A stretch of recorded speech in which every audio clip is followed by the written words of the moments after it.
লেখক ভাস্কর লাহিড়ীর মিলির আত্মকথা। রাত তখন কটা বাজে। প্রচন্ড গরমে মিলির ঘুম ভাঙল। উপরে তাকিয়ে দেখে এতক্ষণ চলতে থাকা সিলিং ফ্যানটি বন্ধ হয়ে গেছে। কুলকুল করে গা ঘেমে শাড়ি ব্লাউজ ভিজে গেছে। গা বড় চ্যাট চ্যাট করছে। অন্ধকারে হাতড়ে বালিশের পাশে থাকা টর্চটা জ্বালিয়ে দেওয়ালে ঘড়ির উপরে ফেলে দেখলো ঘড়িতে সবে 2:30 বাজে। আর একে প্রচন্ড গরম, তার উপর নতুন উপদ্রব মশা। এরকম মশার উপদ্রব আগে ছিল না। খুব ছোট ছোট এরা, আর এদের অসহ্য একঘেয়ে প্যা প্যা আওয়াজ মিলিকে তিতি বিরক্ত করে দিল একেবারে। একে অসহ্য গরম, তার উপর মশারি টাঙিয়ে শোবার অভ্যেস নেই। ফলে মশককুলের আনন্দ হচ্ছে, ইচ্ছে মতো শরীরের অনাবৃত অংশে কামড়ে রক্ত পান করতে পারছে। মিলি হাতের চাপড়ে কতগুলোকে মারলো ঠিকই, কিন্তু তাতে ওরা বিন্দুমাত্র না দমে কামড়াতে থাকলো। মিলি রোজ বাসনার মাকে বলে সন্ধ্যার আগে দরজা জানালা বন্ধ করে দিতে, একটু দেরি হলে আর রক্ষা নেই।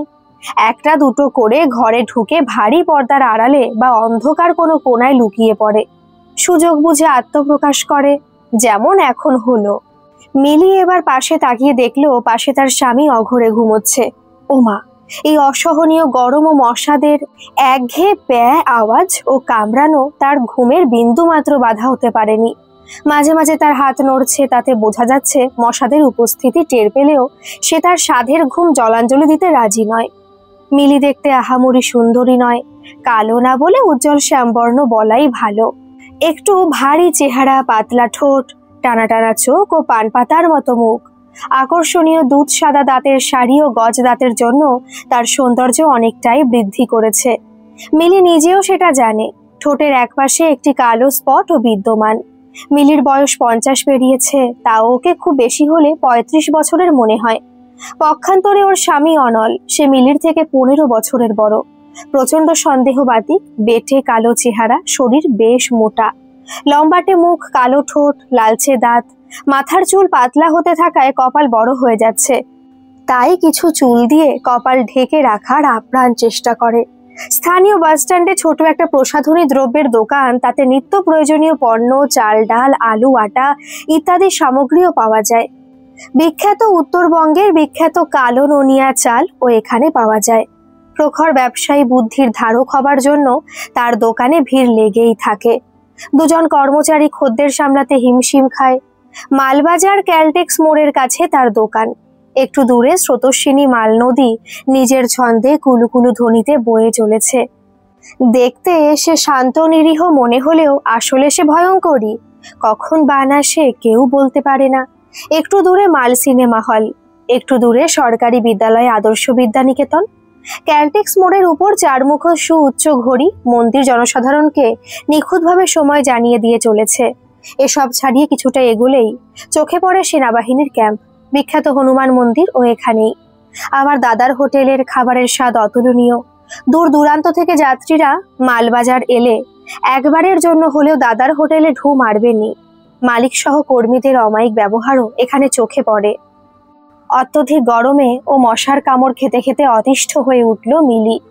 একটা অশ্লীল গালি দিল বিদ্যুৎ দপ্তরের উদ্দেশ্যে এই কারেন্ট চলে যাওয়া নিয়ে।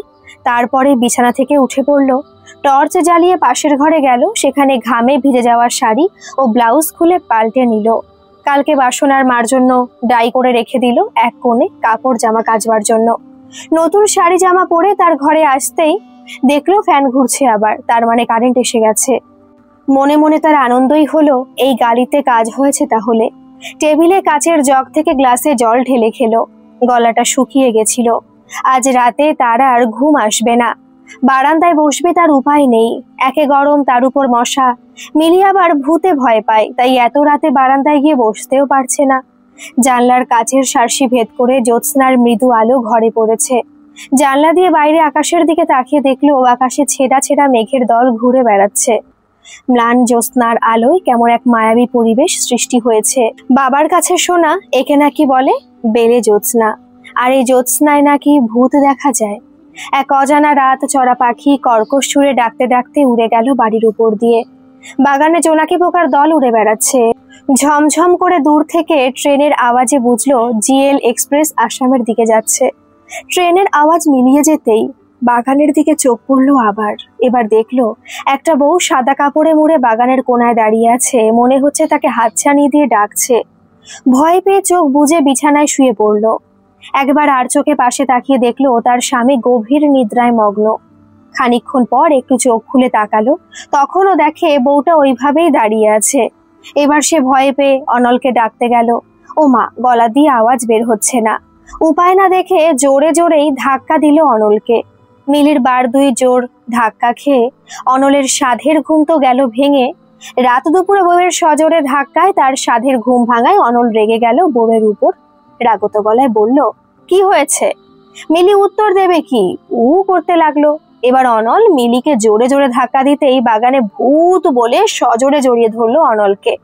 অনল কোথায় ভূত বলতে চোখ বন্ধ করে আঙুল দিয়ে ইশারা করে বাগানের দিকে দেখালো। অনল তাকিয়ে দেখলো সত্যি তো, সাদা কাপড়ে ঢেকে একটা বউ দাঁড়িয়ে আছে আর হাতছানি দিয়ে ওদের ডাকছে। অনল এবার বুঝলো ব্যাপারটা কি। আসলে ভূত নয়, ওটা হলো কলা গাছ, যার উপর জ্যোৎস্নার মৃদু আলো পড়ে মনে হচ্ছে কোনো বউ সাদা কাপড়ে মুড়ে দাঁড়িয়ে আছে। মৃদু বাতাসে কলা পাতা নড়ছে, তাতে মনে হচ্ছে কেউ হাতছানি দিয়ে ডাকছে। মিলিকে বলল ব্যাপারটা কি, সে তো মানবেই না, বলছে ওটা ভূত। কিছুতেই না মানায় অনল বলল, চলো তোমাকে ভূত দেখিয়ে নিয়ে আসি। বলে মিলিকে বলল বাগানে চলো। মিলি তো ভয়ে আধমরা। এই রাত দুপুরে বাগানে যেতে বলছে।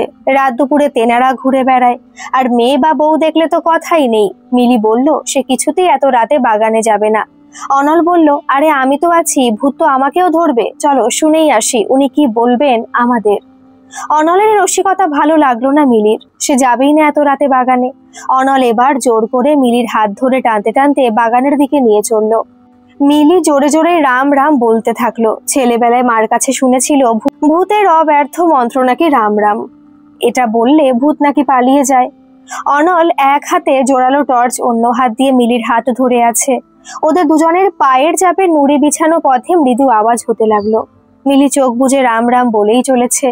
একটা কালো রঙের বিড়াল ম্যাও ম্যাও করে লেজ তুলে দৌড়ে পালালো। সেই কলাগাছ মানে যাকে মিলি বউ বলে মনে করছিল কোনো, তার সামনে এসে অনল বলল, এই নাও তোমার ভূত, দেখো আর কথা বলো। মিলি আবার জোরে রাম রাম বলতে অনল বলে উঠল, চোখটা তো খোলো আগে, তারপরে দেখো, না হলে কিন্তু আমি এখানে তোমাকে রেখে যাব। এবার ভয়ে ভয়ে চোখ খুললো, দেখে কোথায় সে বউ, কেউ নেই তো। কলা গাছের উপর জ্যোৎস্নার আলো পড়ে কেমন সাদা কাপড়ে মোড়ানো বউ বলে মনে হচ্ছিল, আর হাওয়ায় কলা গাছের পাতা দুলছে, মনে হচ্ছে কাউকে ডাকছে। অনল বলল, দেখলে তো ভূত বলে কিছু নেই, তুমি ভূত ভূত বলে ভয় পাচ্ছিলে। মিলিও বলল, না আর ভূতের ভয় পাবো না, আমার ভয় কেটে গেল। আচ্ছা, প্রথমে একটু মিলির পরিচয় দেওয়ার চেষ্টা করি। মিলির ভালো নাম আরভি, ডাক নাম মিলি। একই মাত্র মেয়ে ছিল, বাবা মায়ের খুব আদরের। মাল নদীর তীরে ওদের ছোট বাড়ি ছিল। স্থানীয় স্কুলে ভর্তিও হয়েছিল। বাবা দিনমজুর ছিল আর মা গৃহ পরিচারিকা। কোনো মতে তাদের সংসার চলে যেত। মিলিও দিনে দিনে বড় হয়ে উঠতে থাকে, কিন্তু বিধি বাম, ঈশ্বরের ইচ্ছা বোধ হয় ছিল না মিলি বড় হয়ে সংসারের হাল ধরুক। বাবা ও মা মিলিকে প্রায় বলতো, আমরা লেখাপড়া না জানলেও তোকে আমরা পড়াবো, একদিন তুই আমাদের আশা পূরণ করবি। মিলিও মন দিয়ে পড়াশোনা করত। ষষ্ঠ শ্রেণীতে সেবার উঠেছে। দিনটি ছিল সোমবার, শ্রাবণ মাস। সেবার ভুটান পাহাড়ে খুব বৃষ্টি হওয়ায় মাল নদী ফুলে ফেপে উঠেছে। এমনিতে নদীটি শান্ত, ভয় পায় না কেউ, কিন্তু এই বৃষ্টিতে নদীর জল বাড়ায় অনেকেই ভয় পেয়ে গেল। পঞ্চায়েত থেকে বারবার সতর্ক করে বলেছিল, নদীর পাড়ে যারা বসবাস করে তাদের যেন নিরাপদ স্থানে নিয়ে যাওয়া হয়। মিলিও তার বাবাকে অনেকবার বলেছিল নিরাপদ স্থানে যাবার জন্য, কিন্তু বাবার একগুঁয়েমিতেই তাদের সুখের সংসারে কাল রাত্রি নেমে এলো সেদিন। এমনিতেই উত্তরবঙ্গের নদী বর্ষাকালে ভয়ঙ্কর হয়ে ওঠে। তিস্তা, তোরসা সহ চেল, ঘিস, ডায়না, মূর্তি, জয়ন্তী, জলঢাকা, কালজানি, নেওড়া, মাল সহ সব নদী পাল্টে যায় বর্ষাকালে। তেমন তাদের জল বাড়ে, তেমনই স্রোত ও গর্জন। আর এটা শুনলে অনেক সাহসী মানুষেরও ভয় আত্মারাম খাঁচা হয়ে ওঠে। বড় পাথর, বড় বড় গাছ নিমেষেই ভাসিয়ে নিয়ে চলে যায়। আগের দিন ভর বৃষ্টিতে নদীর জল পাড় ছাপিয়ে মিলিদের ঘরের সামনে জল চলে এসেছিল। ওই দেখে মিলির মা ও আরো দু একজন মিলিদের নিয়ে মিলির বাবাকে নিরাপদ স্থানে সরে যাওয়ার পরামর্শ দিয়েছিল। মিলির বাবার এক কথা কিছুতেই হবে না, ফলে তারা কিছু না বলে চুপ করে যায়। সোমবার সকাল থেকে বৃষ্টি নেই, কোনো জাদুমন্ত্রে মনে হয় বন্ধ হয়ে গেল। মিলিরাও ভাবলো বিপদ মনে হয় আর নেই। সেদিন মিলির মা রান্না করেছিল পেঁয়াজ দিয়ে মসুর ডালের খিচুড়ি ও ভাগনা মাছ ভাজা। এই ভাগনা মাছ উত্তরবঙ্গের বিখ্যাত মাছগুলোর অন্যতম। দুপুরবেলা একটু সূর্য আকাশে দেখা গেল, খানিকটা সময় পর আবার মেঘে ঢেকে গেল। তখনও নিরাপদ স্থানে সরে গেলে হয়তো মিলিদের সংসার ঠিক থাকতো, কিন্তু কথায় আছে না, বিপদকালে বুদ্ধি নাশ হয়, তাই ফলে গেল। মিলিরা তাড়াতাড়ি খেয়ে শুয়ে পড়লো সেদিন। আকাশ তো কালো মেঘের ঢাকা। নদীর পাড়ে বন্য ঝোপঝাড়ে জোনাকির আলো, ঝিঝি পোকার ডাক ও তাল মিলিয়ে ভেগদের ডাক ছাপিয়ে নদীর গর্জন এক অপার্থিব সৌন্দর্য তৈরি হলো। রাত তখন কটা, হয়তো 12টা হবে। দূর থেকে এক তীব্র জলস্রোতের আওয়াজে ওদের সবার ঘুম ভেঙে গেল। জানলা দিয়ে বাইরে তাকিয়ে দেখে নদীর জল তখন ফুসছে, দরজার নিচে দিয়ে জল ঢুকছে। ওই দেখে মিলির বাবা মিলিকে জোর করে ঘুম থেকে টেনে তুললো। মিলি বলল, কি হলো? মিলির বাবা শুধু বলতে পারলো, ঘরে জল ঢুকছে, তুই পালা। পরক্ষণে সেই জলস্রোত ভীষণ আওয়াজ করে তাদের ঘরের পলকা, মুলিবাস ও পাটকাঠি নির্মিত দেওয়ালে আঘাত করলো। সেই খরস্রোতা নদীর ভয়াবহ স্রোতের ধাক্কা সহ্য করার ক্ষমতা দেওয়ালটির ছিল না। নিমেষে খান খান হয়ে ভেঙে পড়ল। নদীর জলে উল্লাসে ফেটে পড়ে তাদের ভাসিয়ে নিয়ে চলল। মিলির বাবা কোনো মতে মিলিকে এক ধাক্কায় পাড়ের দিকে ঠেলে ফেলে দিল। আচমকা নদীর জলে পড়ে কোমরে প্রচন্ড আঘাত পেল। তাই সহ্য করে তাকিয়ে দেখলো, একটু আগে তারা যেখানে ছিল সেই ঘর নিশ্চিহ্ন হয়ে গেছে। জল প্রচন্ড বেগে বয়ে চলেছে আওয়াজ করে। সেই বন্য ঝোপঝাড় সব জলের তলায় চলে গেছে। মিলি এবার বুঝলো তাকে বাঁচানোর জন্যই তার বাবা এমন ধাক্কা দিয়ে কিছুটা নিরাপদ জায়গায় ফেলে দিয়েছিল। এবার মিলি সজোরে কেঁদে উঠলো বাবা বলে, কিন্তু নদীর ভয়ালো গর্জনে তার বাবা বলে ডাক চাপা পড়ে গেল। মিলির দুর্ভাগ্য ওর কাজ ছাড়া করলো না। একে বাবা মা ও সহায় সম্বলহীন মেয়ে, বলা যেতে পারে অনাথি এক প্রকার। কারণ মিলি যাদের চিনত, কাকা জ্যাঠা বলে জানতো, তাদের স্বরূপ প্রকাশ পেল তার কাছে। তারা কেউই মিলিকে তাদের বাসায় রাখলো না কোনো অজানা কারণে। কিছুদিন পর তার এক দূর সম্পর্কের পিসি তাকে নাকি তার বাসায় রাখলো। পিসি ভালো হলে কি হবে, পড়লো পিসে মশাইয়ের কুনজরে। পিসিয়া গেঞ্জি কারখানায় কাজ করতো, সাত সকালে বেরিয়ে যেত। আর পিসে মশাই তেমন কোনো কাজ করতো না, স্থানীয় চায়ের দোকানে সারাক্ষণ আড্ডা। স্কুল ছাত্রী ও উঠতি বয়সী মেয়ে বউরা ওই চার দোকানের সামনে দিয়ে যাতায়াত করলেই তাদের উদ্দেশ্যে অশ্লীল মন্তব্য ছুড়ে দিত। প্রশাসনকে জানিয়েও কোনো লাভ হয়নি। স্থানীয় প্রশাসন সব জেনে ও কোনো এক অজানা কারণে কোনো ব্যবস্থা নেয়নি। একদিন পিসি দৈনন্দিন কাজে বেরিয়ে গেল। মিলিকে বলে গেল বাসন মেজে নোংরা কাপড় জামা কেচে মেলে দিতে। সেদিন তাড়াতাড়ি ফিরে রাসমেলা দেখতে যাবে। মিলিও সেই মতো কলতলায় বাসন মেজে সব নোংরা কাপড় জামা কাচা শুরু করেছে। অমনি ঘর থেকে পিসেমশাই মিলিকে চা করে দিয়ে যেতে বলল। মিলিকে বয়সের তুলনায় একটু বেশি বয়সী মনে হয়।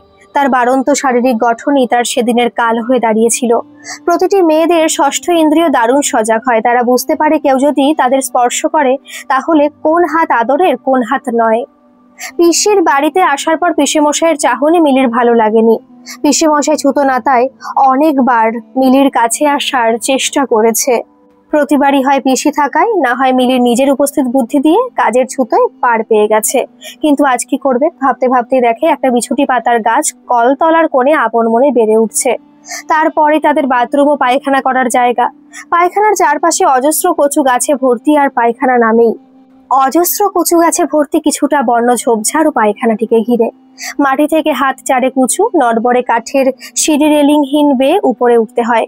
সিঁড়িও দেখার মতো, জলে ভিজে পচে ভঙ্গুর হয়ে গেছে। সিঁড়ি দিয়ে ওঠা বা নামার সময় সমানে নড়তে থাকে, ভেঙে পড়ার ভয়ও থাকে। আর বর্ষার সময় ওই সিঁড়ি পিচ্ছিল হয়ে ওঠে। উপরে বসার জায়গা প্রশস্ত নয় বলে অনেকেরই অসুবিধা হয়। চারদিকে ঘেরা ও মাথার উপরের চালটি টিনের হলেও তা শতচ্ছিন্ন। প্রবল বৃষ্টির সময় টিন দিয়ে জল পড়ে এক নরক কুণ্ডের সমান হয়ে ওঠে। কেন ওদের পিসেমশাই বারবার করে ডাকছে, গিয়ে চা দিতে বলছে। কতক্ষণ বসে থাকবে বলায় মিলিয়ে অধৈর্য হয়ে সমানে এক উত্তর দিয়ে চলছিল, একটু পরে যাচ্ছি। পিসেমশাই না শোনায় মিলি রেগে গেল ও বুদ্ধি করে কিছুটা বিছুটি পাতা গাছ থেকে ছিঁড়ে নিল ও তার চুড়িদারের পকেটে রেখে কলতলা থেকে উঠে এলো পিসেমশাইয়ের ঘরের সামনে। গিয়ে পিসেমশাই কেন ডাকছে বলতেই পিসেমশাই ঘর থেকে ঈষৎ খুশির সুরে বলল, কখন থেকে চা দেবার জন্য ডাকছি, এতক্ষণে তোর সময় হলো? মিলি মনে আনন্দ হলেও তা প্রকাশ না করে কিছুটা শুকনো মুখে বলল, কি করব বলো, পিসি তো একগাদা কাজ দিয়ে গেছে, না করলে পিসির মুখ শুনতে হবে তো, আমি কোথায় যাই বলো? মিলি পিসেমশাইয়ের সাথে কথা বলছে আর আর চোখে দেখে নিয়েছে পিসেমশাইয়ের চাহনিটা, যা তার সর্বাঙ্গ বিচ্ছিরিভাবে লেখন করে চলেছে। মিলি ততক্ষণে মনস্থির করে নিল পিসে মশাইকে উচিত শিক্ষা দিতে হবে, তা আজই, যাতে ভবিষ্যতে কোনো মেয়ের সাথে অন্যায় আচরণ করতে না পারে। মিলির পিসেমশাই আজ আনন্দে আত্মহারা, কারণ স্ত্রী আজ বাড়িতে নেই। মিলিও একা। বাঘ যেমন হরিণ সামনে পেলে নেচে ওঠে, কখন শিকার করে তার মাংস খাবে তার প্রত্যাশায়, তেমনি মিলিকে একাকিনী বাড়িতে পেয়ে পিসেমশাই ওর এক অবস্থা হলো। মিলি সব বুঝতে পেরেও কিছুই বুঝতে পারেনি, এমন ভান করে আদুরে গলায় বলে উঠলো, একটু দেরি করো, তোমার চা নিয়ে আসছি। ক চামচ চিনি, লিকার কম না বেশি, আর লিকার চা দুধ দিয়ে না তাতে দুধ ছাড়া, এসব জিজ্ঞেস করলো। পিসেমশাই বলল, শুধু চা করলেই হবে। তুই দেখি পাঁচতারা হোটেলের শেফের মতো জিজ্ঞেস করছিস। পিসেমশাই আনন্দ আর ধরে না, শিকার আজ নিজেই বাঘের গুহায় প্রবেশ করছে। এতদিন তো তার স্ত্রী এমন ভাবে মেয়েটিকে আগলে রাখছে, তা দেখার মতোই। ভাবটাই মিলি যেন তার নিজের মেয়ে। যাগ্গে, আজ সব উসুল করতেই হবে, এই ভেবে একটা জনপ্রিয় সঙ্গীত গুনগুন করে গেয়ে উঠল, আমার মন ভোলানো পাখি রে, তোকে ছাড়া কিভাবে একা একা থাকি রে। মিলি রান্নাঘরে গিয়ে চা করে নিয়ে এলো, সাথে কাগজে মুড়ে শুকনো লঙ্কার গুঁড়ো নিয়ে এলো। বিছুটি পাতা তো ছিলই, চরম শিক্ষা দিতেই হবে পাষণ্ডটাকে।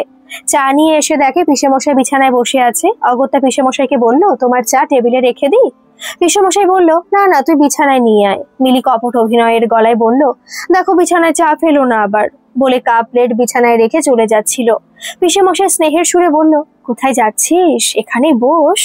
মিলি বলল, তাহলেই হয়েছে, আমি কাজ পেলে বসি, ওদিকে পিসি এসে বকুনি দিক আমায়। পিসেমশাই বলল, না না, কিছুই হবে না, আমি তোর পিসিকে বলে দেব। পিসেমশাইয়ের কথায় মিলি খাটের এক কোনায় বসলো। ও মা! পিসেমশাইয়ের সাথে সাথে অন্তরঙ্গ গলায় বলে উঠল, এত দূরে বসলি? মিলি তার কথা জবাব না দিয়ে বলল, কিছু বলবে? আমার কাজ আছে।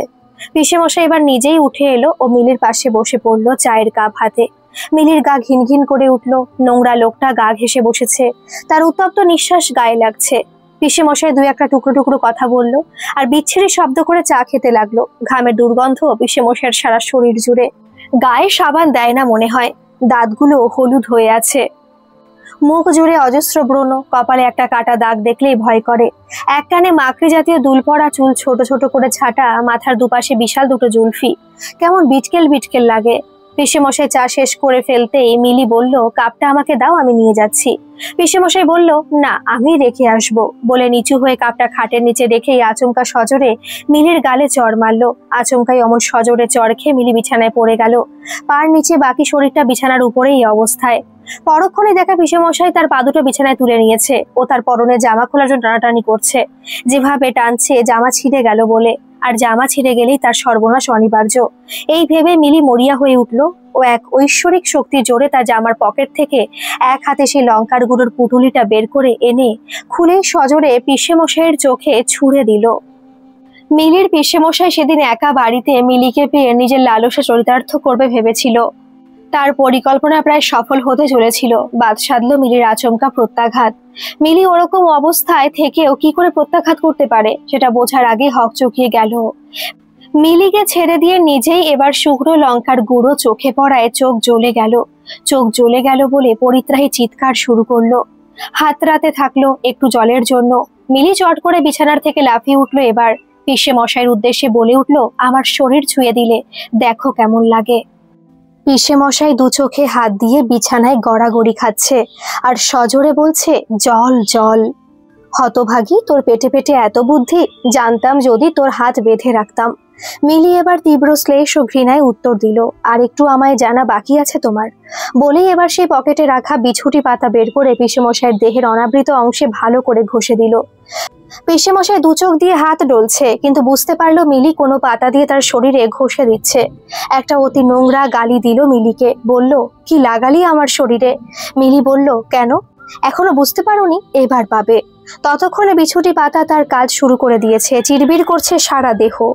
এবারে কাছেই থাকা টেবিলে একটা জলের বোতল দেখে সেই বোতলের ঝিপি খুলে খানিকটা জল হাতে ঢেলে ঢেলে পিসেমশাইয়ের বিছুটি পাতা ঘষা লাগা জায়গাগুলোতে ছিটিয়ে দিল। এবার অসহ্য চুলকানি সারা শরীরে শুরু হলো। আগে চিরবির করছিল জায়গাগুলো, এবার জলের ছিটা লাগায় তাতে ঘৃতাহুতি হলো। অসহনীয় চোখের জ্বালা, তারপর শরীরে বিছুটি পাতার লাগার জ্বালা, এই দুইয়ের মিলিত স্পর্শে মিলির পিসেমশাই অতিষ্ঠ হয়ে বলে উঠল, শালি, এর চেয়ে আমাকে মেরে ফেলতে পারতি, এ জ্বালা আর সহ্য করতে পারছি না। মিলি এবার তির্যক বিদ্রুপাত্মক মন্তব্য করলো, কেন? তুমি যে রোজ ওই চা দোকানে বসে বউ মেয়েদের উদ্দেশ্যে বিচ্ছিরি অঙ্গভঙ্গি করতে, তখন মনে ছিল না এরকম অবস্থায় তোমারও একদিন হতে পারে? দেখো কেমন লাগছে।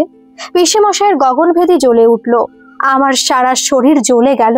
আর্তনাদ ততক্ষণে সারা বাড়ি মাত করে বাইরেও ছড়িয়ে পড়েছে। আশেপাশের বাড়ি থেকে লোকজন বেরিয়ে মিলিদের বাড়ির সামনে জড়ো হয়েছে ঔৎসুক্য নিয়ে, কারণ অনুসন্ধান করতে, কিন্তু সঠিক অনুধাবন করতে তারা পারছেন না। ইতিমধ্যে মিলির পিসি তার কাজ শেষ করে বাড়ির সামনে এসেছে। সেও শুনছে তার বরের অমন চিৎকার ও বাড়ির সামনে এত লোকের জটলা। পিসির চিন্তা, মিলির কিছু হলো না তো? বারন্ত গরনের বয়সী মেয়ে, ওই রকম চরিত্রবান লোকের সঙ্গে সকাল থেকে ছিল, তারপর এত লোকের জটলা ও বরের পৈশাচিক চিৎকার শুনে কিছুটা ঘাবড়ে গেল। কি হলো এখানে? মিলিটাই কোথায় গেল ভেবে দরজা খুলে বাড়ির ভেতরে ঢুকলো। পিসি দরজা খুলে বাড়ির ভেতরে ঢুকলো, সাথে সাথে বাইরে অপেক্ষমান কিছু উৎসাহী ছেলের দল ও পিসির সঙ্গে বাড়িতে ঢুকে পড়লো কি হলো জানার জন্য। বাড়িতে ভেতরে ঢুকেই মিলির পিসি দেখলো ঘরের বাইরে মিলি অবিন্যস্ত পোশাকে দাঁড়িয়ে ও তার অগ্নি সমদৃষ্টি তার ঘরের মধ্যে পিসেমশাইয়ের উপর নিবদ্ধ। পিসেমশাই ততক্ষণে নেতিয়ে পড়েছে, কাতর কণ্ঠে জল চাইছে বারবার। পিসি মিলিকে জিজ্ঞেস করলো কি হয়েছে। পিসিকে দেখেই মিলি হাউ হাউ করে কেঁদে উঠলো। পিসিকে জড়িয়ে ধরে কানের কাছে মুখ নিয়ে ফিসফিস করে সব ঘটনা খুলে বলল। পিসি সব বুঝলো। তারপর মিলির মাথায় হাত রেখে বলল, ভালো কাজ করেছিস মা, এদের এভাবে শিক্ষা দিতে হয়। মিলির দিকে তাকিয়ে দেখলো মিলির গালে তখনও ওর পিসেমশাইয়ের চরের দাগ স্পষ্ট বোঝা যাচ্ছে, আর মিলির জামার কাঁধের কাছে অনেকটাই ফেসে গেছে। আর কিছু টানলেই জামা ছিঁড়ে যেত, আর মিলির চরম সর্বনাশ হতো। এবারে একদলা থুতু মুখ থেকে তার বরের উপর ছিটিয়ে পরম ঘৃণায় সে বলে উঠল, তোর এত অধপতন হয়েছে ভাবতেই পারছি না। আজ মেয়ের বয়সী মিলির ওপর তোর কুদৃষ্টি পড়লো, আগামীকাল অন্যান্য মেয়ের উপর যে পড়বে না তার নিশ্চয়তা কি? তাই তোর উপযুক্ত জায়গাতেই তোকে পাঠানো দরকার। বলেই পাড়ার ৩-৪ জন ছেলেকে বলল থানায় খবর দিতে। থানায় খবর দেবার কথা পিসি বলতেই উপস্থিত সকলের মধ্যে চাঞ্চল্যের সৃষ্টি হলো। দ্বিভাগ হয়ে গেল, এক পক্ষ পিসির পক্ষে, অন্য পক্ষ বিপক্ষ। অনেকেই পিসির সিদ্ধান্তের বিরুদ্ধে কঠোর সমালোচনা শুরু করলো। আপোষের সাথে মিটিয়ে নিতে পারতো, এরকম হয়ই, তাতে থানা পুলিশ কি জন্য শুনি, এরকম সব মন্তব্য করতে লাগলো। মিলির পিসি তার সিদ্ধান্তে অনড় থাকলো। খানিকটা পরেই পুলিশের জিপ এসে দাঁড়ালো বাড়ির সামনে। থানার সেকেন্ড অফিসার বিনয় ভুটিয়া নেমে এলেন। ঝকঝকে চেহারা, পুলিশের উর্দি বোধ করি একেই মানায়। কোমরে পিস্তল ঝুলছে, কাঁধে দুটো তারা জলজল করছে, সাথে 4 জন কনস্টেবল। পুলিশ দেখে ভিড় পাতলা হয়েছিল। মিলির ও পিসির মুখে সব কথা শুনে বিনয় ভুটিয়া ফর্সা মুখ রাগে লাল হয়ে গেল। তিনি তার সঙ্গে থাকা কনস্টেবলদের বললেন মিলির পিসেমশাইকে তুলে নিয়ে জিপে বসাতে। 2 জন কনস্টেবল বিনয় ভুটিয়া নির্দেশ মতো মিলির পিসেমশাইকে তুলে নিয়ে জিপে বসালো। বিনয় ভুটিয়া মিলি ও তার পিসিকে থানা যেতে বললেন বয়ান দেবার জন্য। মিলি ও তার পিসি অনুরোধ করলো মিলির পিসেমশাইকে সহজে ছাড়া যাতে না হয় তার জন্য। বিনয় ভুটিয়া বললেন তাই হবে, ওর কঠোরতর সাজার যাতে ব্যবস্থা করা হয় তার দিকটা আমরা দেখব। মিলির পিঠ চাপড়ে দিয়ে বললেন তুমি খুব সাহসের কাজ করেছো। এরকম সাহসের সাথে কাজ করলে এই ধরনের লোক যারা আমাদের সবার পরিবারের মধ্যে ভদ্রতার মুখোশ পরে লুকিয়ে থাকে তারা এই ধরনের কাজ করতে সাহস পাবে না।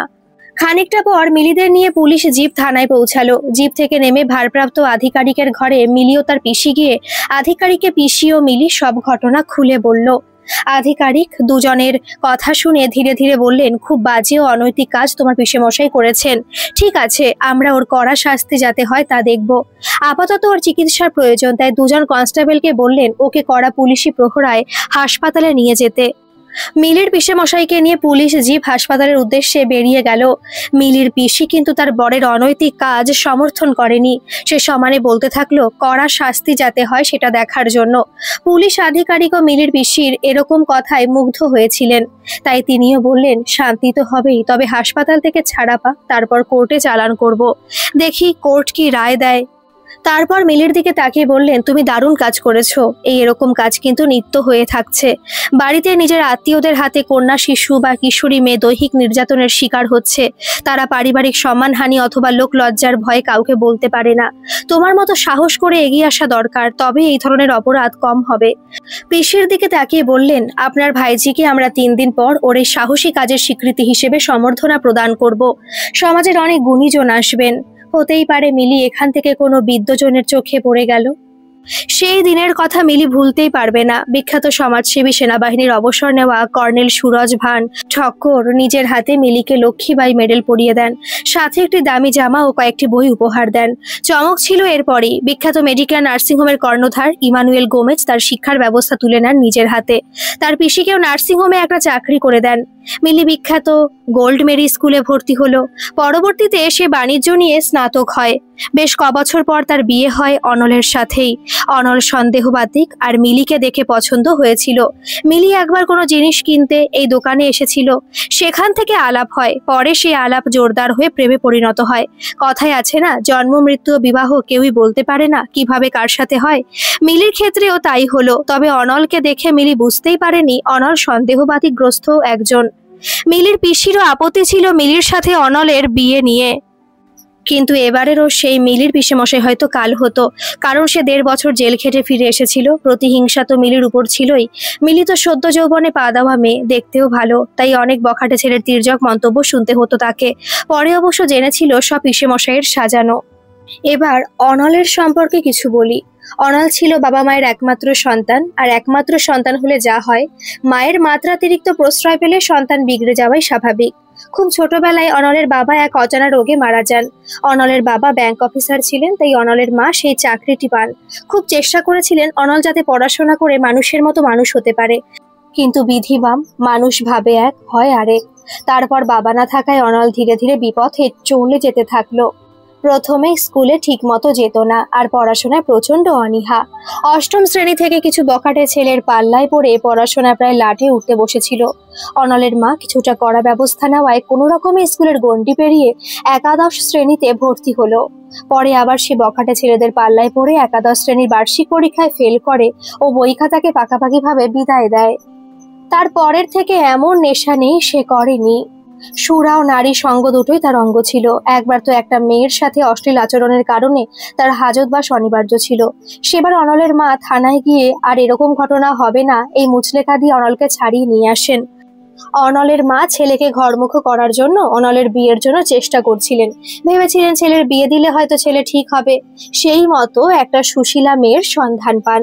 মেয়ে দেখে পছন্দ করেন, তা অনলের সম্মতি নিয়েই। কিন্তু বিয়ের পাকা কথার দিনে অনল দামি বাইক দেবার জন্য মেয়ের বাবার কাছে চেয়ে বসে। মেয়ের বাবা তার মেয়েকে দেবার জন্য সাধ্যমতো চেষ্টা করছিলেন, কিন্তু দামি বাইক সেই মুহূর্তে দেবার তার সাধ্য ছিল না। তাও কয়েকদিন অপেক্ষা করতে বলেছিলেন অনলকে। অনল রাজি ছিল না, তার 2 দিন পরই বাইক চাই। তখনই মেয়েটি দৃপ্ত সুরে জানিয়ে দেয় এরকম স্বামীকে তার পক্ষে বিয়ে করা সম্ভব নয়। বিয়ে ভেঙে যায়। পরবর্তীতে মিলির সাথে দেখা হওয়া ও ঝটিকার সময়ের মধ্যে বিয়েও হয়ে যায়। বিয়ের পর মিলি অনলের সন্দেহবাতিকটা ধরে। তা বিয়ের 2 মাসের মধ্যেই। মিলি বরাবরই খোলা মনের মেয়ে, সবাইকে ওর মিষ্টি ব্যবহার দিয়ে মুগ্ধ করে নেয়। অনলের সেটা অপছন্দ ছিল খুব। ওর বউ কেন সবার সাথে কথা বলবে, নিশ্চয়ই কোনো সম্পর্ক করতে চায় তাদের সাথে। তার প্রধান কারণ মিলির রূপ ও লাবণ্য। এটা তো হয়েই থাকে। বউ তুলনামূলক সুন্দরী হলে স্বামীর মনে অজানা আশঙ্কা বউ পালিয়ে যাবে না তো। একটা হীনমন্যতার শিকার হতে থাকে। আর মিলির যা রূপ, সে তুলনায় অনল পুরোপুরি বিপরীত হওয়ায় পুরোপুরি সন্দেহ অনলের মনের মধ্যেই ছিল আর কি। ফলে মিলিকে সারাদিন ধরে ঘরের ভিতরে থাকতে হতো, বাইরে তো নয়, এমনকি বাইরের বারান্দায় বসে থাকা বা দাঁড়ানো। অচেনা লোক এলেও তার সামনে গিয়ে কথা বলা পুরোপুরি নিষেধাজ্ঞা জারি করে দিল অনল। অথচ এমনটা হবার কথা ছিল না, কিন্তু কি করে হলো সেটা মিলি বুঝতেই পারেনি। বিয়ের পর ওরা গিয়েছিল ডুয়ার্সে নামকরা টুরিস্ট স্পট পাহাড় জঙ্গল ঘেরা জয়ন্তীতে। অনল অনেকবার জঙ্গলে এসেছে। বস্তুত জঙ্গলে যাওয়া ঘোড়া ওর নেশা। এই জঙ্গলে গিয়েই একবার সে মারাত্মক বিপদের সম্মুখীন হয়েছিল। সেবার সাথে থাকা বন্ধু তাকে সরিয়ে না আনলে ভবলীলা সাঙ্গ হয়ে যেত। সেবার পুজোর সময় অনল ও তার 5-6 বন্ধু মিলে ঠিক করলো আলিপুরদুয়ার সংলগ্ন রাজাভাত খাওয়া জঙ্গল হয়ে দুর্গম বক্সা ফোর্টে জঙ্গল দিয়ে পায়ে হেঁটে ট্রেকিং করতে যাবে। অনেকে বারণ করেছিল এভাবে জঙ্গলে যেতে, কিন্তু অনল ও তার বন্ধুরা শোনেনি। আলিপুরদুয়ারে এসে তারা এক হোটেলে গিয়ে ওঠে। তারপর নির্দিষ্ট দিনে সকাল সকাল বেরিয়ে পড়ে জঙ্গল হয়ে বক্সা ফোর্টে যাবার জন্য। আলিপুরদুয়ার কোর্ট মোড়ে একটা লজে ওরা উঠেছিল। লজ ম্যানেজারকে আগে থেকেই বলে রেখেছিল, ফলে পরদিন সকাল 9টায় লজের সামনে একটা কালো বোলেরো গাড়ি এসে দাঁড়ালো। এই গাড়িতেই ওরা প্রথমে দমনপুর যাবে। সেখানেই গাড়ি ছেড়ে দিয়ে পায়ে হেঁটে বিখ্যাত রাজাভাত খাওয়া ফরেস্টে ঢুকে জঙ্গলের ভেতর দিয়ে বক্সা ফোর্ট দেখতে যাবে, যা রোমাঞ্চিত করার মতোই। ওরা সবাই প্রয়োজনীয় জিনিসপত্র নিয়ে গাড়িতে ওঠার মাত্রই ড্রাইভার গাড়ি ছেড়ে দিল। আকাশ পরিষ্কার, সূর্যের আলো ঝকঝক করছে, একটা শীতল হাওয়া বইছে। খানিকটা সময় আসাম গেটে ওরা দাঁড়িয়েছিল। গৌহাটি থেকে পণ্যবাহী মালগাড়ি আলিপুরদুয়ার জংশনগামী এসে পড়ায় রেলগেট বন্ধ ছিল। দীর্ঘ লাইন পড়ে গিয়েছিল গেটের দুপাশে অপেক্ষামান গাড়ির সারিতে। খানিকটা পর রেলগেট গেটম্যান খুলে দিল। খানিকটা সময় পরে লিচুতলা হয়ে আলিপুরদুয়ার জংশন স্টেশন হয়ে জংশন রেলবাজার অতিক্রম করে ডিআরএম চৌপথির সামনে এসে দাঁড়ালো। এখানে আলিপুরদুয়ার ডিআরএম মানে পূর্বোত্তর সীমান্ত রেলের আলিপুরদুয়ারের ডিভিশনাল রেল আধিকারিকের সদর দপ্তর। তাই ডিআরএম চৌপথি নামে জায়গাটা বিখ্যাত। একটু দূরে রেল লাইন, যা উত্তর পূর্বাঞ্চল রাজ্যগুলিতে যাবার প্রধান সড়ক রেলপথে। আলিপুরদুয়ার হয়ে জঙ্গলের চিরে চলে গেছে শিলিগুড়ির দিকে। হঠাৎ অনলকে তার বন্ধু উত্তর দিকে তাকাতে বলল। অনল তাকাতেই অবাক হয়ে গেল। এ কি দেখছি?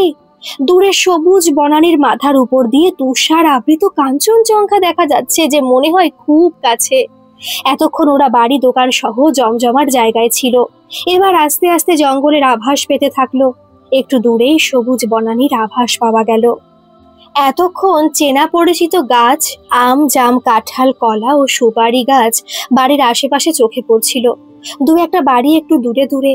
এবার আসল বনানী শুরু হলো। তার আলিপুরদুয়ার ডিআরএম চৌপথি ছাড়িয়ে কিছুটা যাবার পরই কালো চকচকে রাস্তা এগিয়ে গেছে। তার দুপাশে ঘন শালবনের সারি দিয়েই এবার জঙ্গল শুরু হলো। খানিকটা সময় পর ওদের গাড়ি দমনপুর পৌঁছে বক্সা রেঞ্জ অফিসের সামনে এসে দাঁড়ালো। এখান থেকে ওরা জঙ্গলে ঢুকবে। গাড়ি থেকে ওরা নেমে পড়লো। গাড়িও এবার মুখ ঘুরিয়ে আলিপুরদুয়ার শহরের দিকে চলে গেল। অনল তাকিয়ে দেখলো সামনেই বক্সা রেঞ্জ অফিস। একটা বড় হলুদ রঙের বোর্ডে দুপাশে দুটো হাতির ছবি আঁকা, সুর উঁচিয়ে আছে। মনে হয় অভিবাদন করছে। এই ভঙ্গিতে নিচে কালো অক্ষরে বড় বড় করে লেখা, বক্সা জঙ্গলে আপনাদের স্বাগত জানাই।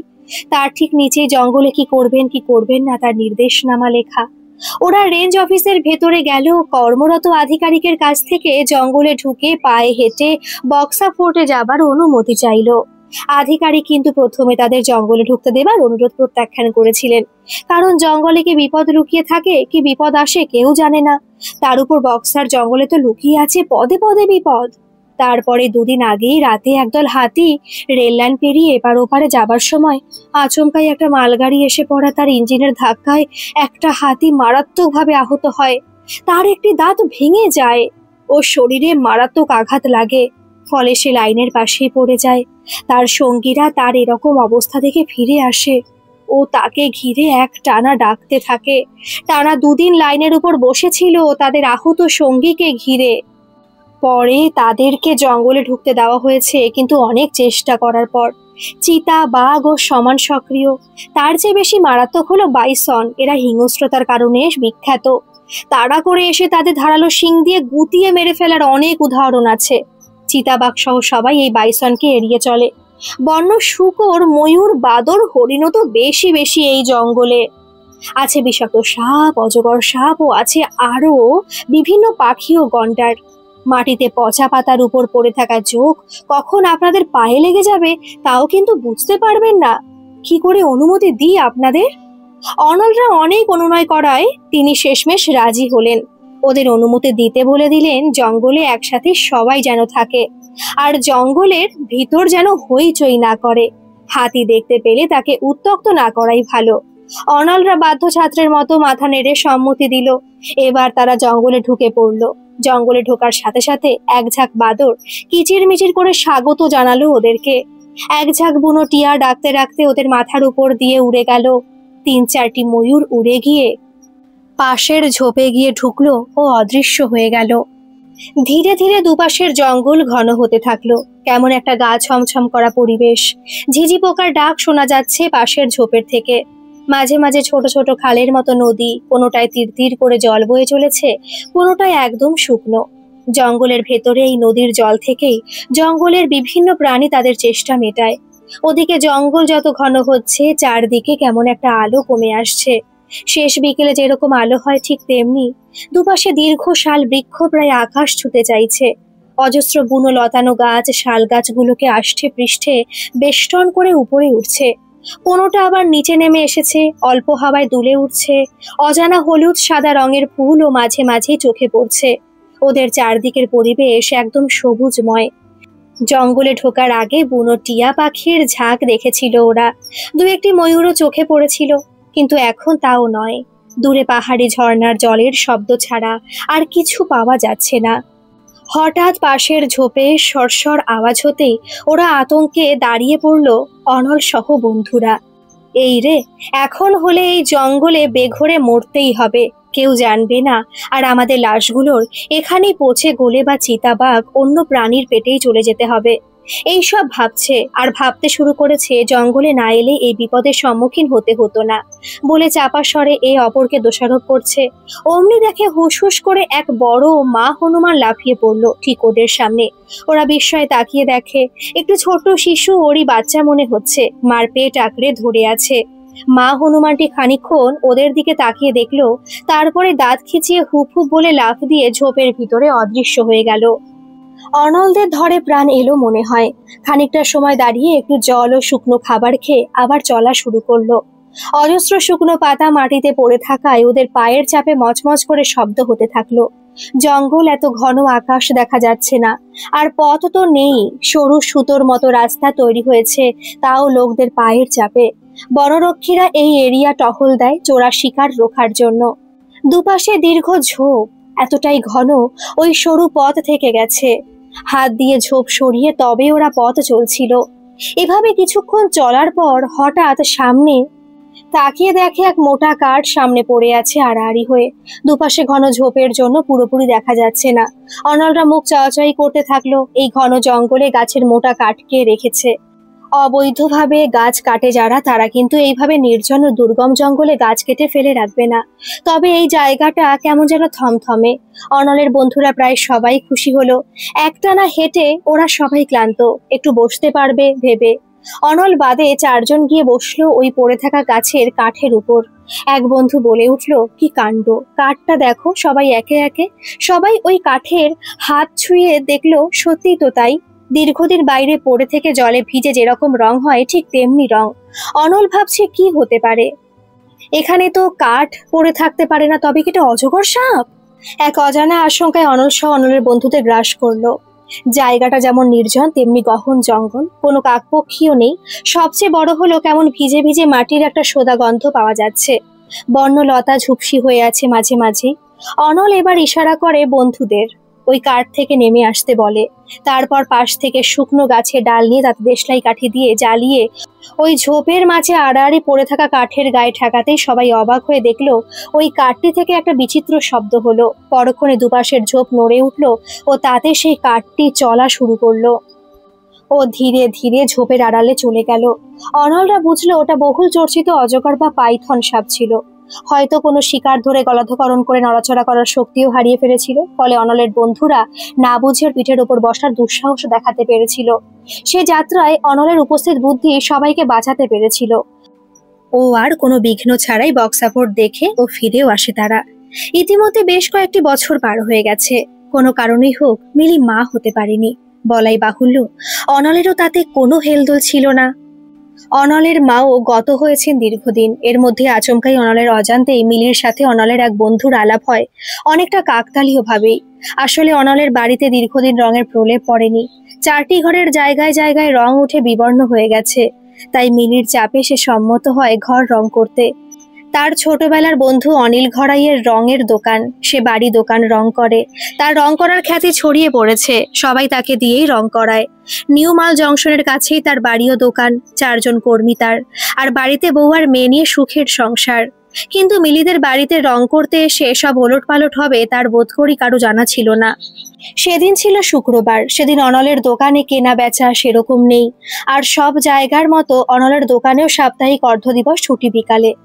তাই দোকানের 2 কর্মচারীকে ভালো করে দোকান বন্ধ করে ও চাবি তার বাড়িতে দিয়ে যেতে বলল। তারপর একটু আগে অনল বেরিয়ে গেল তার সে বন্ধুর বাড়ি। ইচ্ছে বন্ধুকে নিজের বাড়ি নিয়ে যাওয়া ও তার সব ঘরগুলো দেখানো, আর একটা এস্টিমেট নেওয়া কত খরচ হতে পারে। সেই মতো অনিলের বাড়িতে গিয়ে বার 2 ডাক দিতেই কালো মধ্যবয়সী নারী এসে দরজা খুলে দিল। ও কি কারণে আগমন তার জিজ্ঞেস করলো। অনুমানে বুঝলো এই মহিলাই অনিলের স্ত্রী। অনল একটু হেসে বলল, অনিল কি বাড়িতে? আমি ওর বাল্যবন্ধু, ওর সাথে একটু দরকার আছে। শুনে সেই মহিলা হেরে গলায় ডাক দিল, পানুর বাবা, বাইরে এসো দেখি, একজন এসেছেন, তোমায় ডাকতেছেন। অনিল ঘরের মধ্যেই ছিল, এবার বেরিয়ে এসে রাম চিৎকার, অনল তুই? কতদিন পর তোর সাথে দেখা হলো, বলে জড়িয়ে ধরলো অনলকে। দুজনেই আবেগে কিছুটা সময় ভেসে গেল। তারপর সংক্ষেপে অনলের বাড়িতে আসার উদ্দেশ্য বলল। অনিল তার বউয়ের সাথে আলাপ করিয়ে দিল। অনিলের বউ শশব্যস্ত হয়ে আপ্যায়ন করার তোড়জোড় শুরু করতেই অনল থামিয়ে দিয়ে বলল, পরে একদিন আসবো ও সেদিন রাতে জমিয়ে আড্ডা দেব, বলে অনিলকে নিয়ে তার বাড়ির দিকে রওনা হলো। খানিকটা সময় পর দুজনেই বাড়িতে চলে এলো। মিলির দোতলা বাড়ি, যদিও দোতলা পুরো কমপ্লিট হয়নি, জলছাদ করাও বাকি আছে। তবে ছিমছাম বাড়ি, ওর বাড়ি সংলগ্ন বাগান, তারপরে একটা ঘন বাঁশ বাগান, তারপরে রেল লাইনের পর কিছুটা বিস্তীর্ণ ফাঁকা মাঠ, তারপরে মাল নদী। মাল নদীর ওপরেই গহন জঙ্গল। অনলের ৩-৪ বার ডাক শুনে মিলি বের হয়। অনল দায়সারা ভাবে মিলির পরিচয় করালো, ওই ঠিক করাতে হয় তো তাই। কারণ অনলের বউ বাইরের কারোর সাথে কথা বলুক, এটা তার ঘোর আপত্তি। মিলিও একটি প্রতি নমস্কার করে তড়িৎ গতিতে ভেতরে ঢুকে গেল। অনিল কিছুটা ভাবনায় পড়ল, ব্যাপারটা কি মনে হচ্ছে, বউকে সবসময় ঘরেই রাখতে চায় অনল। বাইরের কেউ বউকে দেখুক সেটা অনল চায় না, তাও পরিস্থিতি হালকা করার জন্যই, অন্য কারণ ব্যাপারটা জানার জন্য অনিল অনলকে বলল, কি ব্যাপার, বৌদি ওভাবে চলে গেল, কি জন্য? অনল খানিকটা সময় নিল, তারপর চিবিয়ে চিবিয়ে বলল, ও বাইরের লোকের সামনে তেমন আসে না, ও স্বাচ্ছন্দ্য বোধ করে না, তাই এমন ভাবে ভিতরে চলে গেল। তুই ঘরগুলো দেখে নে, ও আমাকে একটা এস্টিমেট দিয়ে দে। অনিল ঘরগুলো দেখলো এক এক করে, তারপর এস্টিমেট দিল। সব শোনার পর ঠিক হলো 2 দিন পর থেকে অনলের ঘর রং করা শুরু করবে। অনল আগে মিলির কাছ থেকে কোন ঘরে কেমন রং হবে তা শুনে নিয়েছিল। সেই মতো প্রত্যেক ঘরে মিলির বলে দেওয়া রঙের কথা বলে দিল, সাথে এটাও বলল সে দোকানে থাকবে, বাড়িতে থাকতে পারবে না। অনিল নিজের বাড়ি ভেবে যেন রং করে, কোনো খামতি না রাখে। কদিন লাগবে জিজ্ঞেস করায়, এই দিন 15-র মধ্যে পুরো বাড়ি রং হয়ে যাবে। এই বলে কিছু টাকা অগ্রিম নিয়ে অনিল তার বাড়িতে চলে গেল। যাবার আগে ভেবেছিল মিলি সামনে আসবে একবার হলেও, কিন্তু সেটা নিরাশায় পরিণত হলো।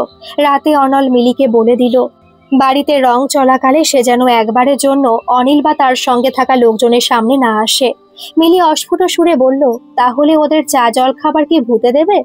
অনল গম্ভীর হয়ে বলল, আমার দোকানের একজন কর্মচারী সারাদিন এই বাড়িতেই থাকবে, তুমি এর হাতে চা জল খাবার দেবে, ওই ওদের দিয়ে আসবে। এই আদেশে নড়চড় করো না। মিলি মাথা নাড়িয়ে সম্মতি জানালো। আগের কথা মতো অনিল তার 2 কর্মচারীকে নিয়ে অনলের বাড়িতে রং করার জন্য গেল। সকাল 10টা থেকে 1টা, আবার দুপুর 2:50 থেকে বিকেল 6টা, এই হলো টাইম, মাঝে কিছুটা বিরতি। ওই সময় অনিল তার কর্মচারীকে নিয়ে তার বাড়িতে চলে যায়, বলাই ভালো মধ্যাহ্ন ভোজনের বিরতি এটা। অনিলের হাত যশ আছে ফলে অল্প দিনেই বাড়ির ভোল পাল্টে গেল। কিন্তু রং পাল্টালো বাড়ির ঠিকই, তার সাথে সাথে মিলির মনেও যে নতুন করে রঙের ছোঁয়া লাগলো তা মিলি ঘুণাক্ষরেও বোধহয় টের পায়নি। আসলে এর জন্য দায়ী ততটা না মিলি, তার চেয়েও বেশি দায়ী অনল ও তার তুঘলকি নির্দেশনামা। মিলি একাকিনী বাড়িতে থাকে। অনল সকাল 9টায় দোকানে চলে যায়, দুপুর 2:50টা বা কখনো 3টে বাজে বাড়ি ফিরতে। স্নান ও দুপুরে আহার করে বিছানায় একটু গড়িয়ে নিয়ে আবার বিকালে 4:45টায় দোকানে চলে যায়। রাতে বাড়ি ফেরে সেই 11টায়।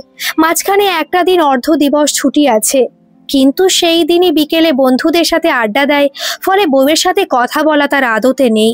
এমনিতে সে মিলির উপর দাপট দেখিয়ে চলে। মিলির নিজের স্বাধীন চেতনায় ভেঙে দিয়ে ওকে প্রায় ঘর বন্দি করে রেখেছে। ফলে মিলি শিক্ষিতা মেয়ে হয়েও নীরবে গুমড়ে মরে। বাইরে কোথাও অনল মিলিকে নিয়ে যায় না। অনলের তুলনায় মিলি বেশ সুন্দরী বলে একটা ভয় কাজ করে, মিলি যদি পালিয়ে যায়, এই একটা ভ্রান্ত ধারণা থেকে মিলিকে মানসিকভাবে বিপর্যস্ত করে রেখেছে প্রকারান্তরে। কিন্তু ওই যে ভালোবাসার স্মরণিক্ষেপে কে কখন বিদ্ধ হবে তা আমরা বোধহয় কেউই জানি না। এটা অনিল ও মিলি কেউই বুঝতে পারিনি। মিলির অস্তমিত রূপ ও লাবণ্য অনিলকে এক প্রকার মুগ্ধ করে দিয়েছিল। অনলের বাড়ির কাজ চলাকালে প্রথম 2 দিন মিলি অনিলের সামনেই আসেনি। অনলের কথা মতো দোকানের ছেলেটি মিলির করে দেওয়া চা বিস্কুট ও জলখাবার অনিলদের কাছে পৌঁছে দিত। রোজ সকালে ও বিকালে, নিজে একবারেও দেখতে আসতো না, বলা যেতেই পারে বাড়ির রানী, তবে নিজ গৃহেই স্বেচ্ছায় নির্বাসিতা। অনিলের মিলিকে দেখার একটা বাসনা ছিল, তার সাথে আলাপ করার ইচ্ছাও ছিল প্রবলভাবে। কিন্তু 4 দিনের মাথায় অনিল মিলির ঘরে তার কর্মচারীকে নিয়ে কাজে মগ্ন। হঠাৎ মিষ্টি সুরেলা কথা, আপনারা চা খেয়ে নিন। অনিল সবে তখন রঙের কৌটে ব্রাশ ডুবিয়েছে, রং শুরু করবে, তখন ওই মিঠে সুর তার কাজে ব্যাঘাত ঘটালো। সচকিত হয়ে দেখলো দরজার ওপারে মিলি দাঁড়িয়ে। সবে স্নান করে এসেছে, চুল খোলা, কপালে একটা লাল টিপ শোভা পাচ্ছে, নাকে একটা সাদা রঙের ছোট নাকছাবি, গলায় একটা পাতলা হার, 2 হাতে 2টো মকর মুখবালা, গায়ের রং শ্যামলা ও চোখ জোড়া তাকিয়ে দেখতে হয়। অমন দীঘল চোখ তো অনেক মেয়েরই হয় না। পরনে সাধারণ একটা শাড়ি, আর মুখটা খুব মিষ্টি। 2 হাত দিয়ে একটা বড় স্টিলের চকচকে ট্রে ধরে আছে, তাতে ধুমায়িত চায়ের কাপ, প্লেট তৎসহ আরো 2টো জলখাবারের প্লেট সাজানো। সেখানে সাদা গরম ধোয়া বের হওয়া গোটা 4 বেশ বড় সাইজের লুচি ও আলুর তরকারি ও একটা সন্দেশ জাতীয় মিষ্টি শোভা পাচ্ছে। অনিল ভাবতেই পারেনি মিলি আচমকাই আজ চলে আসবে। অনলের বাড়িতে রঙের কাজে লাগার পর প্রথম 3 দিন মিলি সামনেই আসেনি। সেই মোটা ধুমসো কাজের লোকই চা জলখাবার দিয়ে যেত, কিন্তু আজ মেঘনা চাইতেই যে জল। সূর্য কোন দিকে উঠল? অনল কি তার বউকে পরপুরুষের সামনে না আসা নিষেধাজ্ঞা তুলে নিল? এই 7-5 ভাবতে ভাবতে আবার সেই মিষ্টি কথা, ধরুন না প্লেটটা, কতক্ষণ এভাবে আমি দাঁড়িয়ে থাকবো? এবার অনিল কিছুটা লজ্জায় পড়ল। ও তড়িঘড়ি মিলির 2 হাতে ধরে থাকা চা জলখাবারের প্লেটটি নিতে গিয়ে অসাবধানতায় মিলির হাত স্পর্শ করে ফেলল। মিলিও খানিকটা অপ্রস্তুত ছিল এরকম ঘটনায়। অনিলও বলে উঠল, কিছু মনে করবেন না, তড়িঘড়ি নিতে গিয়ে অসাবধানতা এরকম হলো। মিলিও তৎক্ষণাৎ বলল, না এমন তো হতেই পারে। সেই দিনটা কেমন একটা ঘোরের মধ্যে দুজনেই ছিল। বলাই বাহুল্য, মিলির মনে একটা আনন্দের হিল্লোল বয়ে গেল, যা অনলের এক প্রকার চাপের কারণে প্রায় সুপ্ত হতে বসেছিল। দীর্ঘদিন পর বাইরের কারোর সাথে কথা বলতে পেরে মিলির খুব ভালো লেগেছিল। অনিলের এক অবস্থা, যদিও তার বাড়িতে তার স্ত্রীও একটি মেয়ে আছে, কিন্তু তার স্ত্রীর সাথে মিলির যদি বিচার করা যায়, তাতে মিলি কয়েক যোজন এগিয়ে তার 50 ছুঁই বয়সে এসেও এখনো তাকে অনায়াসেই অনূর্ধ্ব 40 বলে মনে হয়। অপরদিকে তার বউয়ের নাম প্রেমা, বয়স আনুমানিক 45 বছর। চেহারা তো বটেই, কণ্ঠস্বরেও কোনো মিষ্টতা নেই, বেশ কালো রোগা ও লম্বা গড়ন, নাক চ্যাপটা, চোখও ছোট ছোট।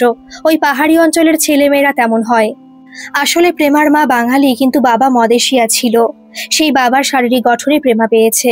চালসার এক অখ্যাত গ্রাম পীর, তাই সেখানেই ওরা ছিল। বাবা মা দুজনে চালসার বাগানে চা পাতা তোলার শ্রমিক রূপে কর্মরত ছিল। একবার চা পাতা তোলার সময় আচমকাই একটা চিতাবাঘ আক্রমণ করে প্রেমার বাবাকে। সঙ্গী সাথীদের চিৎকারে প্রেমার বাবাকে ছেড়ে বাঘটি পালিয়ে যায় ঠিকই, কিন্তু আচমকা এমন ঘটনায় ভীত হয়েই প্রেমার বাবা হার্ট ফেল করে মারা যায়। কিছুদিন পর প্রেমার মা প্রেমাকে নিয়ে অসহায়ভাবে কিছুদিন এদিক সেদিক ঘুরে বেড়ায়। শেষে নিউ মাল রেল স্টেশনে আশ্রয় নেয়। সেখানে অনিলের সাথে আলাপ হয় প্রেমার। এক বিশেষ কাজে অনল সেদিন শিলিগুড়িতে গিয়েছিল। রাত 8টায় যখন নিউ মাল জংশন স্টেশন, ইন্টারসিটি এক্সপ্রেস যা আলিপুরদুয়ার জংশন থেকে শিলিগুড়ি জংশনের মধ্যেই চলে, নামলো, নেমেই দেখে একটি বছর 30-এর মেয়ে উদ্ভ্রান্ত হয়ে স্টেশনের এ মাথা থেকে ও মাথায় গিয়ে সকল যাত্রীদের স্টেশনের শেষ প্রান্তে গিয়ে তার মাকে দেখতে বলছে কাতর সুরে। আগত যাত্রীরা কেউই তার কথায় কর্ণপাত না করে চলে যাচ্ছে তাদের নিজস্ব গন্তব্য অভিমুখে। অনিলকেও প্রেমা এ কথা বলাতে অনিল একটু ভেবে রাজি হলো। তারপর প্রেমার সাথে এগিয়ে গিয়ে দেখলো প্ল্যাটফর্মের শেষ দিকে একটি রেল যাত্রীদের বসার বেঞ্চে শতচ্ছিন্ন মলিন কাপড়ে শায়িতা এক বৃদ্ধা। রোগ জীর্ণ শরীর, অনেকদিন অনাহারে ছিল, তার দেখলেই বোঝা যায়। ঠান্ডায় ঠকঠক করে জ্বরে কাঁপছে, গা বেশ গরম। অনিল কিছুটা চিন্তা করলো তার কি করণীয় এখন। সে অন্য সবার মতো চলে যেতেই পারতো মুখ ফিরিয়ে, কিন্তু তার বিবেক বোধ জাগ্রত হলো সঠিক সময়ে। সে ভেবে নিল সেই অবস্থায় চলে গেলে মেয়েটির চরম সর্বনাশ হতো। হয়তো অপেক্ষামান শিয়াল কুকুর মেয়েটিকে ছিঁড়ে খেত। তাই সে বাইরে গিয়ে 2টো রিক্সা ঠিক করে মাল সদর হাসপাতালে ওদের নিয়ে গেল। সদর হাসপাতালে জরুরি বিভাগের কর্তব্যরত চিকিৎসক প্রেমার মায়ের শারীরিক অসুস্থতা জাহির করে সাথে সাথে ভর্তি করে নেন। প্রেমার অত রাতে হাসপাতালে একা একা নিরাপদ নয় মনে করে অনিল প্রেমাকে তার বাড়িতে নিয়ে আসে। 4-5 দিন পর প্রেমার মা মারা যায় ওই হাসপাতালেই। মারা যাওয়ার 2 দিন আগে প্রেমার মা অনিলের হাত ধরে বলে প্রেমার দায়িত্ব নিতে। মায়ের পারলৌকিক ক্রিয়া সম্পন্ন হবার পর ও প্রায় 1 বছর পর স্থানীয় এক কালী মন্দিরে মায়ের প্রসাদে সিঁদুর দিয়ে প্রেমার সিঁথি রাঙিয়ে সামান্য বন্ধু নিয়ে প্রেমাকে অনিল বিয়ে করে। প্রেমার সাথে অনিলের প্রেমের সম্পর্ক গড়েই ওঠেনি। মিলিকে দেখে মিলির সুরেলা কথা ও মিষ্টি চাহনিতে অনিলের বুকে নতুন করে প্রেমের হিল্লোল তুলবে তা তো বলাই যায়। অপরদিকে মিলিরও কিছুটা অভিমান ছিল অনলের প্রতি। প্রথম কারণ, মিলির কোনো সন্তান হয়নি, অনলের হেলদোলও ছিল না তাতে। অনল তার বন্ধুদের সঙ্গেই হইচই করে সময় কাটাতো তার দোকান সামলানোর পাশাপাশি। কিন্তু মিলির সাথে তেমন কথা বলা বা কোথাও একসাথে বেড়াতে যাওয়া, নিজের পক্ষে সিনেমা দেখতে নিয়ে যাওয়া, তাতে ওর ঘোরতর আপত্তি। একা মিলির বাইরে যাবার, তাতেও তার আপত্তি। ফলে অনলের অনুপস্থিতিতে মিলি অনিলের প্রেম ধীরে ধীরে দানা বাঁধতে আরম্ভ করলো। অনিল নতুন দুজন ছেলে লাগালো মিলির ঘর রং তাড়াতাড়ি শেষ করানোর জন্য। রোজ অনল দোকানে বেরিয়ে গেলে অনিল চলে আসতো। কাজের 3টি ছেলেকে কাজ বুঝিয়ে দিয়ে সে টুকিটাকি কাজ করত। মূলত মিলির সঙ্গে কথা বলা ও তার সান্নিধ্য পাওয়াই এখন অনিলের প্রধান কাজ হয়ে দাঁড়ালো। মিলিও এই সময়ের জন্যই অপেক্ষা করত, কখন অনিল আসবে। সেও নানা প্রসাধনে ও আভরণে সজ্জিতা হয়ে থাকতো। মিলিকে দারুণ লাগতো। অনল জানেই না কিছুই, সে দেখছে তার ঘরগুলো মিলির বর্ণিত রং দিয়ে রাঙিয়ে তুলছে অনিল, তাতেই সে খুশি। অনিল বলেই দিয়েছিল অনল যেন কিছু জানতে না পারে। সেই মতোই মিলি অনলের বাড়িতে আসার আগেই স্বাভাবিক আচরণই করত। এভাবে দিন কাটতে লাগলো ঝড়ের গতিতে। এর মধ্যে একদিন অনল খুব সকালে শিলিগুড়ি চলে গেল তার দোকানের কিছু প্রয়োজনীয় জিনিসপত্র আনার জন্য। তখন মালবাজারে মাল সিনেমা হলে বিখ্যাত সিনেমা আনন্দ এসেছে। এই সিনেমাতেই একসাথে অমিতাভ বচ্চন ও রাজেশ খান্নার অভিনয় দেখার মতো। ব্লাড ক্যান্সারে রাজেশ খান্নার মৃত্যু, চিকিৎসক হিসাবে অমিতাভ বচ্চনের অভিনয় ও সর্বোপরি 2 দিকপাল সঙ্গীত শিল্পীর মান্না দে ও মুকেশের গান সিনেমায় অন্য মাত্রা বহন করেছিল। সবার মুখে মুখে গানগুলো ছড়িয়ে পড়েছিল। তার চেয়েও ছেলেদের মধ্যে বেশি জনপ্রিয় হয়েছিল রাজেশ খান্নার সেই পাঞ্জাবি, যা পরে দাবানলের মতো গুরু পাঞ্জাবি নামে ছেলেদের মধ্যে ছড়িয়ে পড়ে। কি কম কি বেশি বয়সী ছেলেরাই গুরু পাঞ্জাবি পরতো তখন। সেদিন অনিল আসাতে মিলি খুশি খুশি ভাবে অনল শিলিগুড়ি গেছে, ফিরতে রাত হবে বলল। আর যে ছেলেটি বাড়িতে থাকতো, মিলির 5 ফরমাস খাটতো ও প্রয়োজনীয় জিনিসপত্র সব এনে দিত, সেও সেদিন আসেনি। সেদিনই অনিল মিলিকে বলল, চলো, আজ তো অনলও নেই, আজ সারাদিন ধরে যে ছেলে তোমাকে পাহারা দেয় সেও নেই, আজ আমরা সিনেমা দেখতে যাব, চলো। মিলি কিছুটা গাইগুই করলো, যদিও সেটা কপট অভিনয়। মিলিরও ইচ্ছে করছিল সিনেমা দেখতে, আর এরকম সুবর্ণ সুযোগ আর আসবে না। মিলি তাও আদুরে গলায় বলল, আহারে মরণ, এই যে তুমি অনলের অবর্তমানে তার বউয়ের সাথে প্রেম করছো, অনল জানলে তার কি অবস্থা হবে তুমি ভাবতে পারছো? অনিল হেসেই বলল, কি হবে জানতে পারলে? নাও তাড়াতাড়ি চলো, দুপুরে ম্যাটিনি শো দেখে মাল নদীর ধার দিয়ে কিছুটা ঘুরে রেস্টুরেন্টে খাবার খেয়ে সন্ধ্যা 8টার মধ্যেই বাড়ি চলে আসবো আমরা। মিলি বলল, টিকিট কে কাটবে? অনিল তার সঙ্গে থাকা একজন ছেলেকে তৎক্ষণাৎ মাল সিনেমা হলে পাঠিয়ে দিল টিকিট কাটার জন্য। ও আরো বলে দিল সেদিন তাদের ছুটি। সেদিন মিলির অনেক বছর পর বাড়ির বাইরে পা রাখলো। দুপুরবেলা সিনেমা দেখা তার হয় না, ঘুমও পায় খুব। বাড়িতেও টিভিতে সিনেমা দেখতে দেখতে অনেক দিন ঘুমিয়ে পড়েছে। সেদিন মিলির সবচেয়ে সেরা সময় কাটলো। মাল সিনেমা হলে দুজনে অন্ধকারে পাশাপাশি বসে অনিলের অসাবধানে মিলির হাতে হাত ছোঁয়াতে এক অন্য পুলক অনুভব করছিল। পরে সিনেমা শেষ করে মাল নদীর ধারে বেড়াতে গিয়ে আচমকায় মিলিকে বলে বসলো, আমি তোমাকে ভালোবেসে ফেলেছি, তোমাকে ছাড়া আমি আর কিছুই ভাবতে পারছি না, তুমি কি আমাকে ভালোবাসো? অনল একটা জিনিস ভালোভাবে লক্ষ্য করেছিল, মিলির চোখে মুখে অপার আনন্দ বিরাজ করে সে বাড়িতে এলে। মিলি অস্ফুট গলায় বলল, কি করছো, সবাই দেখছে। অনিলের মধ্যে সেদিন কি ভর করেছিল কে জানে। সে মিলির সামনে হাঁটু কেড়ে বসে পড়লো ও সমানে বলতে থাকলো, তুমি বলো আমাকে ভালোবাসো কিনা। নাছরবান্দা অনিলকে থামাতে মিলি ঘাড় কাত করে সম্মতি দিল। তখনই মিলির হাত ধরে তাতে এক উষ্ণ চুম্বন করলো। ও বলে উঠল, চলো তাহলে আমরা দুজনে পালিয়ে বিয়ে করে নিই, তোমাকে নিজের করে পাই। আচমকা অনিলের এই কথায় কিছুটা শিহরণ জাগালো কি মিলির মনে। মিলি ভাবলে সে মুখ করে অনিলকে তাড়া দিল, চলো তাড়াতাড়ি বাড়ি ফিরতে হবে, কেউ আবার দেখে ফেলবে তো মুশকিলে পড়বো। পরন্ত বিকেলের ম্লান আলো রাত্রির মুখে এসে পড়ছে, কেমন ওকে পরমা সুন্দরী মনে হচ্ছে। অনিল হা করে মিলির দিকে তাকিয়েছিল, দেখে মিলি এক ধমক দিল, কি দেখছো, সারাদিন ধরে দেখেও কি আশ মিটছে না, আবার কালকেও তো দেখবে আমাকে। অনিল একটা গভীর শ্বাস নিল, তারপর বলল, তুমি কত সুন্দর সেটা অনল বুঝলো না। একটা শ্লেষের সুরে তাতে কিছুটা তীব্র বিতৃষ্ণার সুর মিশিয়ে মিলি বলল, ছাড়ো ছাড়ো, ও বুঝলে কি আমি এভাবে থাকতাম?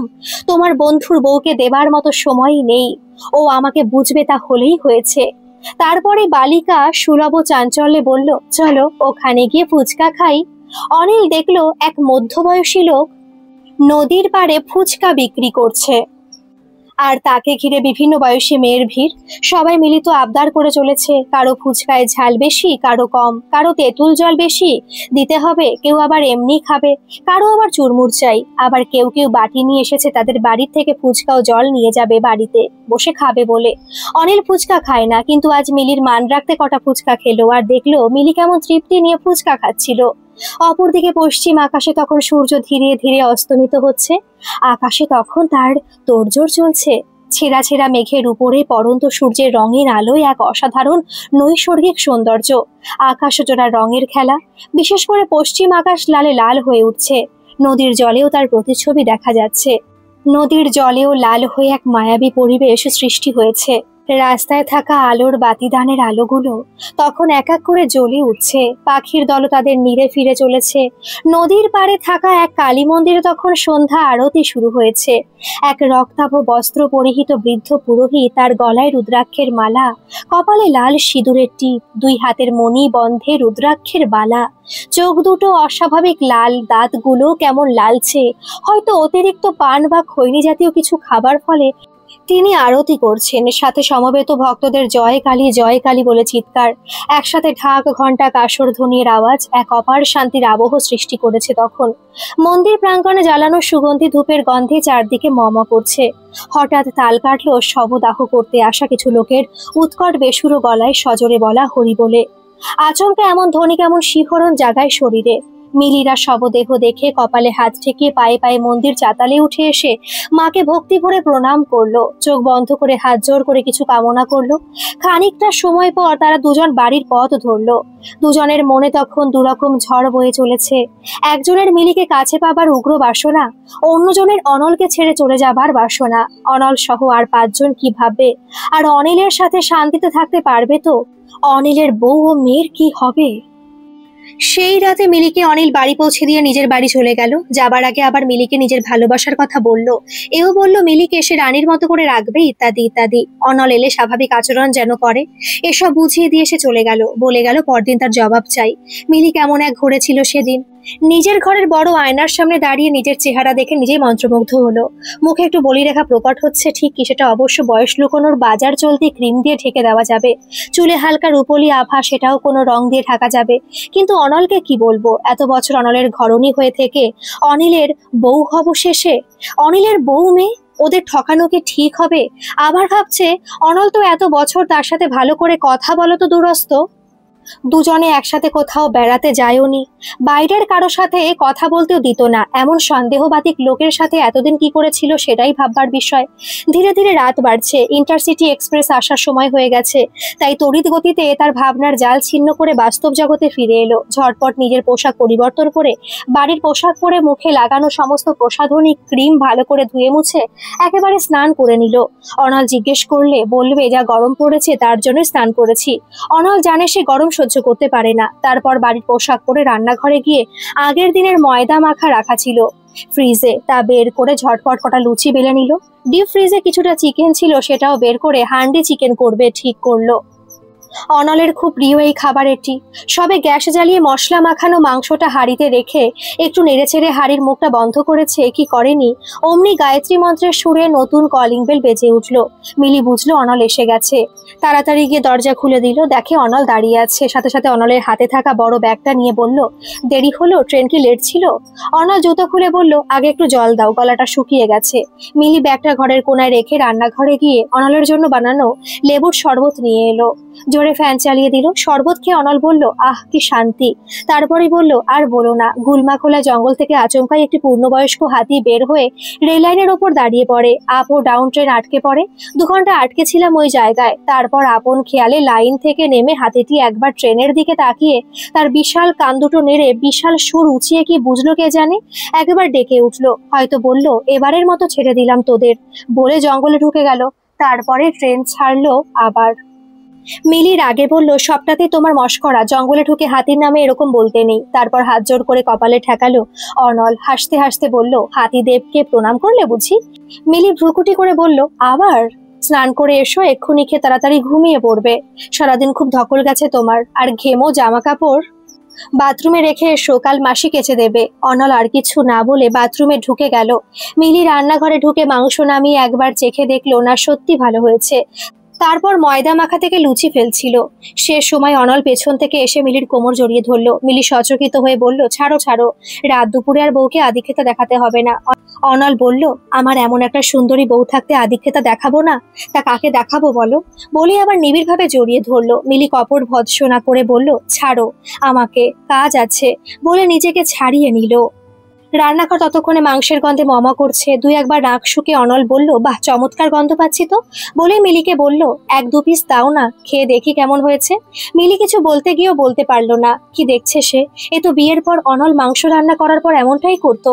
মাঝে দীর্ঘ কটা বছর তা মিলিয়ে গেছিল, আবার এই রকম করছে। কি হতে পারে? ওদিকে অনল মিলির মাংস তোলার অপেক্ষা না করে নিজে হাঁড়ি ঢাকনা খুলে হাতা দিয়ে মাংস তুলতে গেল।